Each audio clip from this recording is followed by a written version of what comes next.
Welcome to Breaking Ties, Destination Divorce. This is your go-to source for practical advice and support while you go through the divorce process.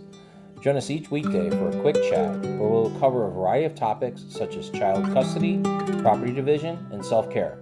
Together, we'll explore emotional, financial, and legal aspects of divorce and help you find the best path forward for you and your family. Here's your host and Certified Divorce Financial Analyst professional, Mike Fulkerson.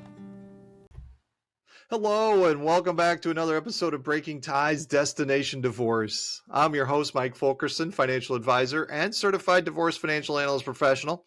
And today's topic is close to every parent's heart, and that is how often to check in on your children's emotional well-being while you're getting a divorce. Divorce can be confusing and scary at times for kids, so really open communication and regular check-ins are important. So let's look at how to find the right balance. And we got to start with there's no one size fits all answer for working with your children and understanding your kids and stuff. I mean, the ideal frequency of check-ins depends really on several factors, and that includes your child's ages, personalities, and how they're coping with the situation itself. Younger children may need more frequent support. But also shorter check-ins. Simple questions like, how are you feeling today? Or is there anything you'd like to talk about? Could open the doors for conversation. The goal here is to let your kids express themselves. Now, teens, on the other hand, might be different than younger children. As we know, teens really crave their space, but the reality is they also still need support. And they could also use that reassurance as well. So you're going to want to look for, say, natural opportunities to connect, maybe during a car ride or while cooking dinner. And be patient here because they may not open up readily, but knowing you're available is actually important to them.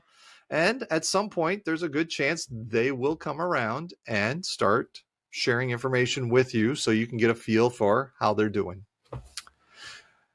Now, beyond the planned check-ins, you really want to create a safe space where kids feel comfortable talking to you anytime. This could be during bedtime stories for younger children or grabbing coffee or ice cream with the teens. We're going to, pay attention during this time to behavioral changes that might indicate your child is struggling. These could include changes in appetite, sleep pattern, grades at school, social behavior.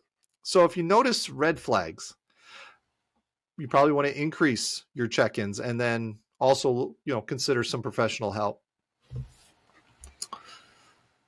And let's not forget the power of active listening. During the check-ins, practice active listening. This means putting away the distractions, making eye contact, and truly focusing on what your child is saying. Validate their feelings, even if they differ from yours, and let them know it's okay to feel sad, angry, or confused, or any other emotions that they're currently feeling as they process the divorce. It's really not just about the frequency as well. A lot of it has to do with the quality of your interactions. Make the check-ins count. Be present, listen actively, and offer reassurance and support. Now, there are support groups for children out there, especially those kids going through a divorce, and they could be incredibly helpful.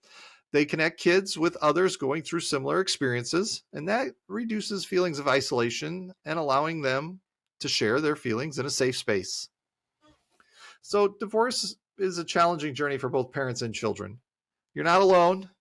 There are resources available to help you and your family navigate this difficult time. Feel free to take advantage of those so that way things can run perhaps a little smoother. I want to thank you for joining me on this episode of Breaking Ties, Destination Divorce. Should you have any questions, please reach out. I'm always happy to help. Divorce is not the end of your story. It is the start of your next great chapter. Take care.